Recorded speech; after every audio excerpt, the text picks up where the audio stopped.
Welcome to the Hair of the Dog podcast. This is Nicole, and this is a special podcast episode brought to you directly out of the Hair of the Dog Academy. Inside the Academy, our members have the opportunity to schedule laser coaching calls. And not only are these calls beneficial for them, but they get shared inside the community so that all of our other members can benefit from them. What we've done is we've taken the very best of our laser coaching calls, the ones that I know you guys have questions for as well, and we are bringing them to you here as some bonus episodes on the Hair of the Dog podcast. Now, I'm not promising them every week, but periodically we'll be releasing new laser coaching calls out here on the podcast on Thursdays. So keep checking your podcast player and get ready for 15 to 20 minutes of quick laser coaching to get some quick wins, get some questions answered, and helping our members and you move forward in your business. If you want to learn more about how you can become a Hair of the Dog Academy member too, simply go to hairofthedogacademy.com/academy and check it out. We'd love to have you inside our pack. Now stay tuned for the laser coaching. And when I say laser coaching, is it just me or do you picture little cats with laser beams too? That would make this even more fun, but I digress. No cats with laser beams, but some incredible business knowledge about to happen. Enjoy. Welcome to the Hair of the Dog podcast. If you're a pet photographer ready to make more money and start living a life by your design, you've come to the right place. And now, your host, pet photographer, travel addict, chocolate martini connoisseur, Nicole Begley. Welcome to Laser Coaching. Nice to have you here. Thank you. Yeah, what can I help you with? About name stuff and all that good stuff, right? Yes. I'm setting up a website, in the process of setting up a website. And I got a logo before that, which I really love. I really love my logo. But I just picked this name out because mine is Victoria VixPix, which I thought was great. And then I suddenly thought, oh my gosh, should I be using that as a name? Should that be on my logo? Do I have to register that as my logo? I've decided that I'm going to keep, for my website, I'm going to keep my name as a domain name, like Victoria Ann Wright. Okay. So that's going to be my, but so also, do I need that on should I have that on should that be my logo? Should my name be my logo? Or can I keep my logo as I've had it designed, or help? Yeah, so you could go lots of different directions here. The main thing is we want to make sure we're marketing with whatever name you choose. Don't worry about what the domain is right now. But like if you want to keep VixPix for your logo and your name and your marketing and like basically everything, you can keep your website where it is, but then I would still buy that VixPix domain and you can just forward that domain to the one that it's currently on. Okay. So you could do that, or if you wanted to, you can move your website to that main domain and then forward your old domain. I would keep both URLs. Okay. Because some traffic still might end up in that old one, but just keep one website and just whichever domain the website doesn't live at, forward the other domain to that. That's a brilliant idea. Yeah. So that should be quick and easy. Cool. Very nice and easy. So do I need to register the VixPix as a kind of trademark or a name in any such way because I've picked it on my logo? Or where are you? You're in the UK, right? Yes. Yeah. I'm not as familiar with laws out there. So like for here, you would need, have you registered your business, either name? No, I haven't. Okay. So if you haven't registered your business, then you could probably just register whichever name you want. I would register the VixPix, the one you're going to do business under. And, okay. I'm not sure what exactly that looks like in the UK, but yeah. I'll check it out. Yeah. I'll do that. Okay. Go. Cool. Thank you. I'm really at the beginning of setting it all up and learning. And I was watching all your pricing stuff today. It was fascinating. It was really fascinating. So I'm a lot clearer on what I need to do to get the pricing and to find out what I'm good. doing, And you have to remember, don't have to have it all done. Like as soon as you launch, you can start with just some prints and digital files, just some prints, whatever, and add pieces as we go. And changing pricing is as easy as hitting delete and putting a new number on the keyboard. So you don't have to I see so many people spend months just agonizing on, I don't know if this pricing is right. Just, you can change it later. Just test it. Yeah. You've been a big inspiration there because you've changed yours quite a lot. So, which is really good to see. Yeah. I love to experiment with new pricing. That's one of my most favorite things to do. See what works. It's brilliant. Yeah. Which the funny thing is, what I've found is all of the different pricing that I've had, they all work just as well. So brilliant. It really doesn't matter. Yeah.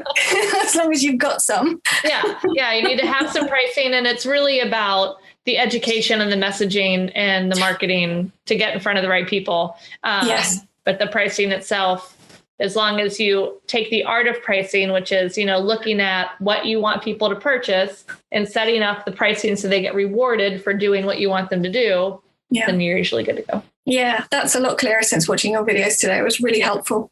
Good. Yeah, that was really helpful. Can I ask you another couple of questions? Yeah, we've got time. Thank you. One is about Topaz Adjust. I have several of the Topaz things, and on your videos you have you make adjustments using the Classic collection.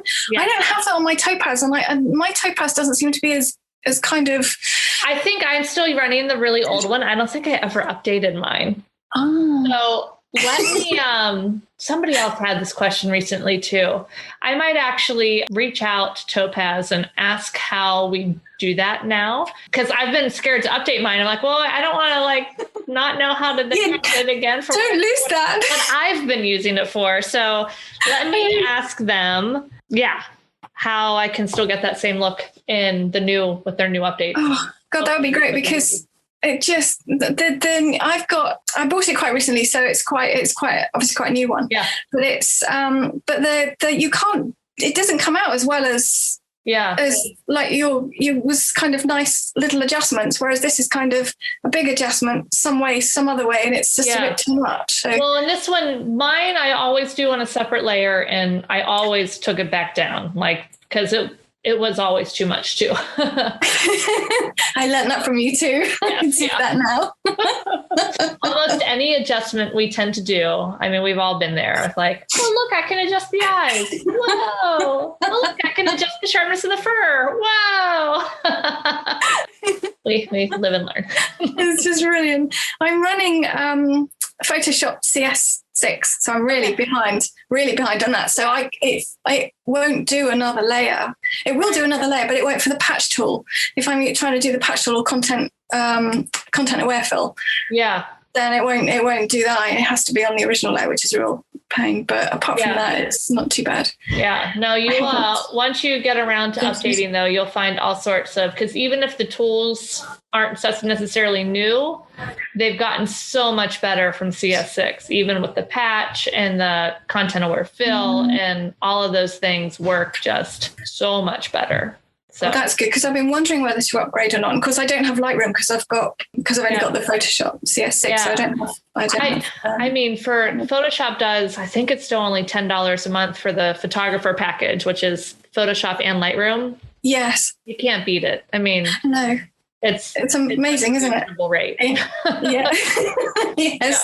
And to make the difference too onto the photos. Yeah. So, and even with that, you can rationalize it as learning to use Lightroom will save you so much time, because truly nothing really goes into Photoshop until it's ordered. I do all of I shoot, I do my global edits and calling in Lightroom, and that's what I show my clients, unless there's a group image that I need to merge images or head swap or do something severe. I'll finish that. And I do always finish usually one or two images all the way through so they can see a final image. But most of the images I show are not fully edited, and then I'll just edit the ones that they purchase. Okay. Because most of my clients don't purchase all of my images. They usually do a few for a wall art or, so that's usually what they do. They might buy a handful of extra ones, but Okay. You don't always purchase all of them. So Okay. yeah, no, that's interesting. That's interesting. Thank you. Time and it's easiest. Cool, thank you. And just one other question. I'm ashamed almost to say it, but it's a fantastic camera. I have a bridge camera, but it's a top of the top bridge camera. It's a Sony one, and it is absolutely brilliant. But it is a bridge camera. Do you think I'll be okay using that for at least a while? I mean, yeah, you can use whatever you need to. Well, what kind of camera is it? I don't know if I'm. What kind? It's a Sony RX10 Mark IV. It's about. I don't know if you can see it there. It's a very good one. It is a very good one. What's the problem, or what are you concerned about with it? I think what concerns me most is the ISO. Because I can't have that up very high. Yeah. I think that's probably the biggest concern. The sharpness is really good, and the focus is pretty quick. Where are you usually shooting? Do you usually shoot on location, outdoors, studio? What's your usual? Outdoors. It's always outdoors. Yeah. Okay.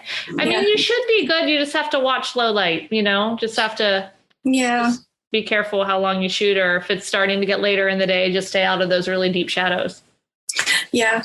Yeah. Yeah. But you should be good still with that for a while. Okay, good. Thank you. Yeah. Yeah, you're welcome. Cool. Usually when it's time to upgrade is when you start really noticing, if it's something like, it was just this one session because a storm rolled in and it got way darker than I thought, than usual. Okay, that's a one-off. But if your regular shooting strategy, you're finding that you just don't have enough camera, then maybe it's time to upgrade. Focus is also a reason. Like ISO and focus are usually the two things where people feel limitations and then want to upgrade. So those are kind of the two things that'll tell you. Okay, brilliant. I think the focus is really good on that, actually. Yeah, I think Sony's focus is pretty good.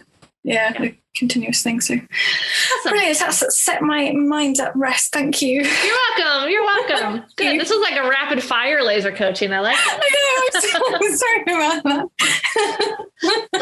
It's all good. I'm glad I could Easy help. Questions. Cool, you have. Thank you. All right. Awesome. Well, you have a great week, and you too. See you soon. You too. Thank you very much indeed. Thank you, Victoria. Bye. If you enjoyed this podcast episode, go ahead and take a screenshot of this episode on your phone and post it up there on your Instagram stories, and be sure to tag us at Hair of the Dog Academy. And we would just love to see how you're listening. And full disclosure, sometimes we just like to give away a little pet photographer swag in the form of Hair of the Dog t-shirts and sweatshirts. So what are you waiting for? Go ahead and share that screenshot of this episode, and don't forget to tag us at Hair of the Dog Academy. And while you're there, maybe you want to jump on over to our account and see what we're up to on the gram. Would love to connect with you. Thanks for listening to the Hair of the Dog podcast. If you want to check out the show notes for access to any of the links that we shared in this episode, as well as any additional related resources, simply go to www.hairofthedogacademy.com/78. Once again, that's hairofthedogacademy.com/7 and the number 8.